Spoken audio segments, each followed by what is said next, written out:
Welcome back to the Make Time for Success podcast. This is episode number 169.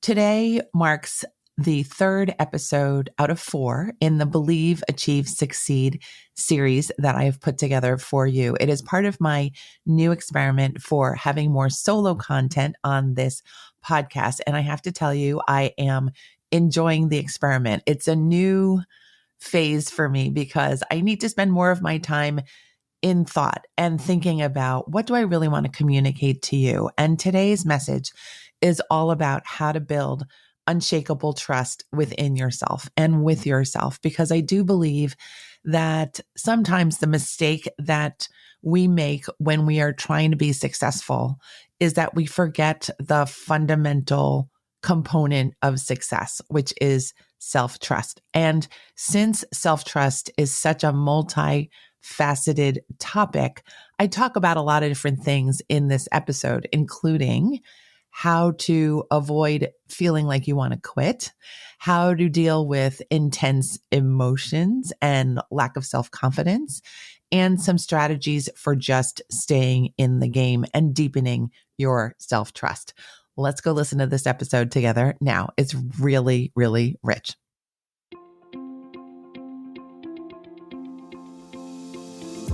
Hi, I'm Dr. Christine Lee, and I'm a psychologist and a procrastination coach. I've helped thousands of people move past procrastination and overwhelm so they could begin working to their potential. In this podcast, you're going to learn powerful strategies for getting your mind, body, and energy to work together so that you can focus on what's really important and accomplish the goals you want to achieve. When you start living within your full power, you're going to see how being productive can be easy and how you can create success on demand. Welcome to the Make Time for Success podcast. Hello there, my friends. I am so glad that you are with me again for another episode. Today, we're going to talk about how to build unshakable trust in yourself. And to be honest, a couple of minutes ago, I reflected to myself that I myself am still in the process, the long process of really building unshakable trust in myself. So I'm going to share everything that I feel I know, but please understand that there's still room in my heart to build even deeper trust in myself. But perhaps that's the point, that we're always striving for that feeling that we cannot be rocked from our position, that we can always trust ourselves no matter what the situation is. I think that's the ideal, isn't it? But I want to set an example that even if you aren't at that point, you can still be striving, you can still be building that trust in yourself, and we can all be learning from our lives every single day. To start off this conversation, I want to reflect with you that I think we all have goals. And if we're really honest with ourselves, we have really big goals, many of which may feel totally unachievable in a way, or like we would need some massive magic trick to happen in order for us to create those goals in real life.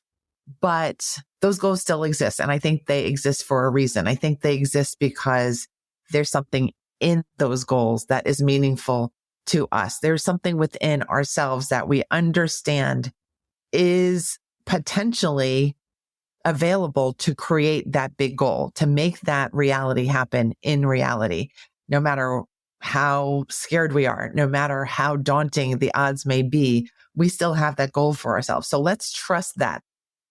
Tip number 1 is, if you've got a big goal in your heart, don't doubt yourself. It's there for a reason. It was implanted there by you, by the universe, by society, by your circumstances and your history, by your potential and past experiences, but it's there for a reason. Now that we have that understanding between us, let's now go to how you want to envision that goal happening and how you want to feel. I think that's where the issue of trust comes in, because we don't want to just go to this school and that coach and that newspaper, that podcast, and go willy-nilly towards our goals. We really want to have as straight a path as possible. I believe we want to have as easy a path as possible. And in order to do that, we have to really know where we want to end up. We want to know what the destination is. We want to know exactly what our goal is going to be and feel like when we get there. We want to be very specific. We want to be very purposeful about thinking about our visions and having that bright view in front of us. And now back to the issue of trust. You have to trust yourself now in the current day before you reach that goal in order to learn how to build enough trust in yourself to withhold and uphold that big goal when you get there. Let's say you want to get a PhD and you are feeling like, well, there's so many different applicants and maybe they're not going to choose me. And then lo and behold, they actually choose you. How are you going to step into that doctoral program? Are you going to step in feeling really shaky, which would be understandable?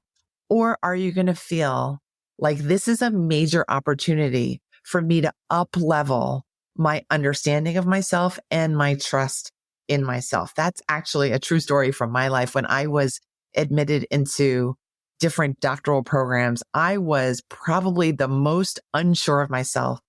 As you can imagine, I really thought I was going to be the student who failed out. That was the level of self-trust that I had at that point. And thankfully, I went through the program, I graduated, and I've done lots of work on myself and my ability to trust myself since. So know that even if you feel like you're super shaky, like you're super anxious, that you haven't had a history of trust with yourself, that there is a wide open space for you to walk into now to build deeper trust in yourself. And I'm going to help you. So what are some more things that you can do? You can decide that you're going to get out of your own head if you're filled with that, I'm not good enough, I'm going to be the first one to fail, all that negative, frightening, pessimistic chatter, all those fears of not knowing what's going to happen, that fear of uncertainty, that fear of risk, that fear of losing things, money, energy, time, that fear of bringing harm to yourself. All of that, sometimes it's just a vibe. Sometimes those are just passing fears and thoughts that come into our vulnerable hearts and minds. It's okay. But remember, we always want to protect our vibe. We always want to be elevating our energy, elevating how we vibrate in the universe. So what do you do if you're stuck in that lower, negative, pessimistic vibe? There are lots of things you can do. You can get a coach. You can download a podcast episode. You can listen to some high vibe music. You can get out in nature. You can do breath work. You can do meditation, and you can just plain restore your regular positive outlook and reconnect to the goals that you have. The goals that you have are always going to be orienting you towards a more positive, higher vibe future. So that's always a good technique to rely on and fall back on. So remember, what you desire is going to be like a goalpost for you. It's going to stay relatively steady over time and over circumstances and years in your life. So support all of your efforts and thoughts and dreams of getting there as soon as possible with as little effort as possible. Another thing that I have to share is that I want you to remember your own history. As we grow up, we absorb so many of the world's fears, so many of our parents and other adults' fears about us, that we would be unsafe, that we would make bad decisions, that we would not find our way. And look what happened. We're fine. We survived and we even thrived. We may be bruised a little bit, but we're here. We've survived. We're now listening to a podcast. We're now working on self-development on an even deeper level than we have been in the past. And if you can see that everything you've been through has been either a straight out win or a lesson that you can take for future wins, otherwise known as mistakes. So you have wins and you have lessons you can learn from. If you understand that life is filled with just those two things, you can move really confidently towards any future goal. Again, this all feeds into that process of trusting yourself. When you make a mistake, you attack yourself. You decide you're too scared to proceed. You decide you're really not worthy of anyone's affection or attention or praise. where is that going to get you? It's going to get you into a deep, dark hole. And of course, we don't want you living there temporarily. We understand, but really, this is your big, bright life. You have to come back, bounce back, trust yourself again as quickly as possible. And you can do that. Remember your history. Another thing that I have to share with you, instead of numbering today, I think I'm just saying I have another thing to share. I want you to remember the cost of quitting. Sometimes when we doubt ourselves and when we lose a sense of trust for ourselves, we start thinking about leaving the game, leaving the goal in our dream life instead of seeing it on our vision board and really attacking it and going for it and doing the work that it will take to get there.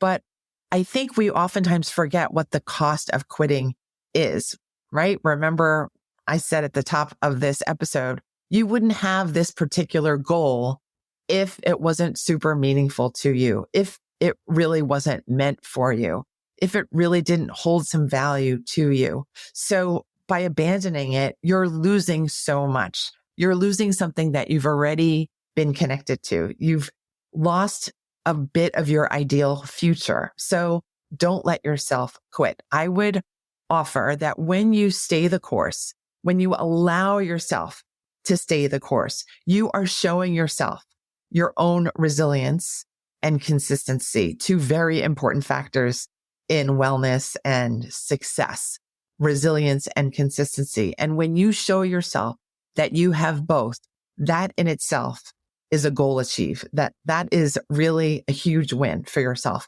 And the more you show yourself resilience and consistency, the more you're going to accumulate that trust. The deeper that trust is going to be, the more unshakable you're going to feel. And along the way, you're also going to accumulate many more wins because you're going to put yourself through the challenge. You're going to get the goal and you're going to count it as a win. You're going to remember to celebrate each win and you're going to remember how well things turned out when you trust yourself. Now I have a list of 4 things.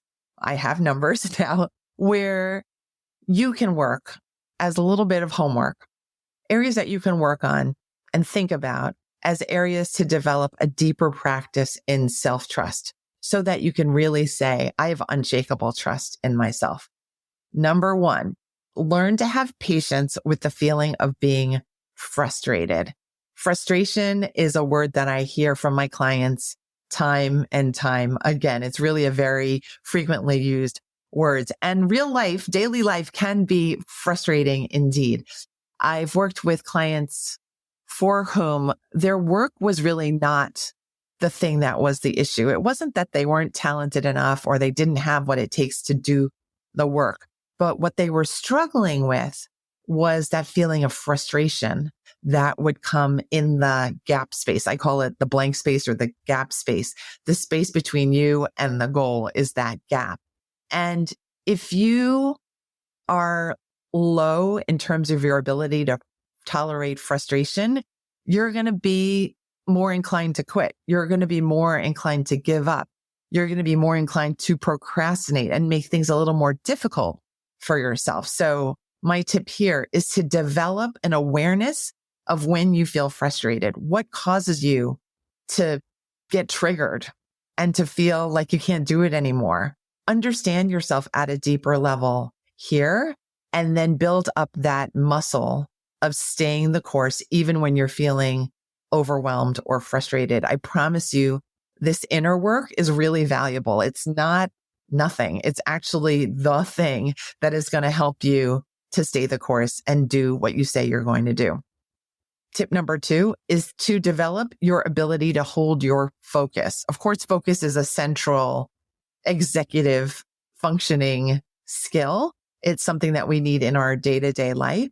But when you develop your ability to hold your focus, despite all the distractions that we have in modern day living, the social media, the news, socializing with actual people and stuff that actually happens in our lives. When we have so much distractions, it can be so valuable to trust your ability to stick with your focus, to pay attention to what you're doing, to follow the plan for the day as you've laid it out at the beginning of the day or the night before. Having great focus is going to ensure that you don't end the day, each day, feeling disappointed with yourself, feeling scared that you didn't meet your goals for the day and wondering where the time went. I know that that can lead to a cycle of frustration. And then we're back to step number one or tip number one, where you have to build your muscle against the feeling of frustration. So develop your muscle against frustration and then develop your strong ability to have strong and powerful focus. The third tip that I have for you is to allow your emotions to be seen and felt and then to pass by. Sometimes we overdo our emotional life. Sometimes we get very dramatic. Sometimes we get very hysterical and catastrophizing. Sometimes we're just truly panicked. And we need to have patience with ourselves when we feel that heightened emotion. But we also have to understand that our emotions are not supposed to lead us around like a leash leads a dog around. We should not be victims of our emotions. We should use our emotions as cues for how things are going, cues for how we're feeling and reacting, what we might need to pay attention to, what we might need to be alert to. But we should definitely not be pulled around by our dramatic feelings and our panicky feelings because we have bigger places that we want to go. We don't want to end up in a massive panic attack. We want to end up landing exactly where we envisioned our goals to be. When you practice this, tolerating your feelings and allowing them to pass, you will notice how transient they really are. I have heard that each emotion, if you just wait 90 seconds, they will pass. So test this for yourself and see how good you can get at overriding your feelings when you need to.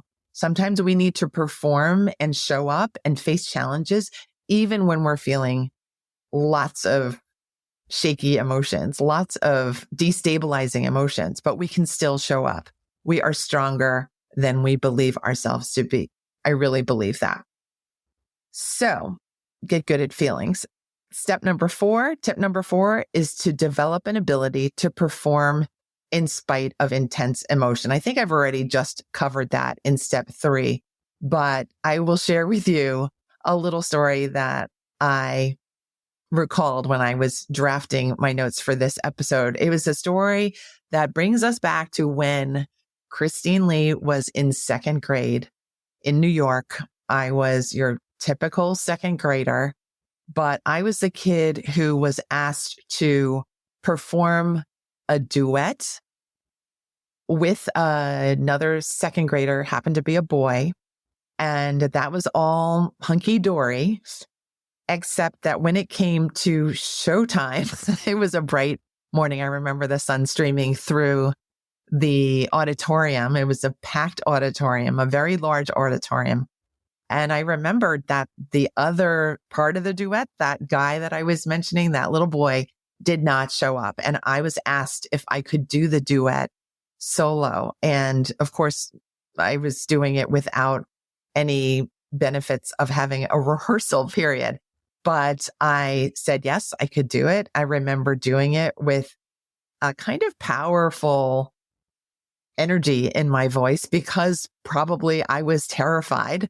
So I was terrified, but I was also strong at the same time. And I will always remember that scene because how often does that happen to a person where you're just put to the test? And when we're put to the test, we learn, we develop deeper trust in ourselves. We encode a memory that will last a lifetime.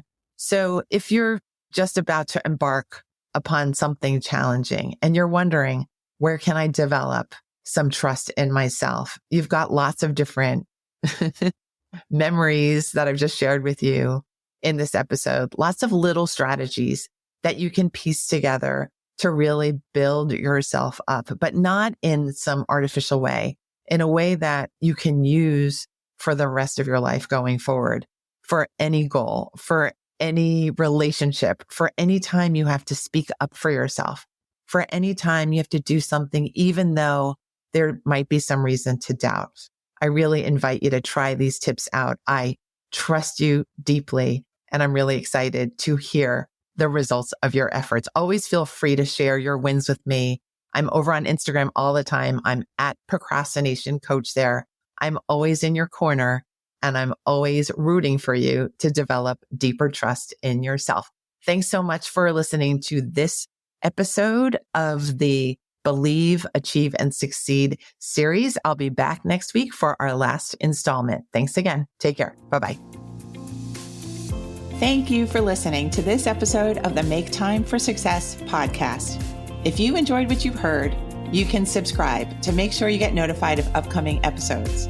You can also visit our website, maketimeforsuccesspodcast.com, for past episodes, show notes, and all the resources we mentioned on the show. Feel free to connect with me over on Instagram too. You can find me there under the name Procrastination Coach. Send me a DM and let me know what your thoughts are about the episodes you've been listening to. And let me know any topics that you might like me to talk about on the show. I'd love to hear all about how you're making time for success. Talk to you soon.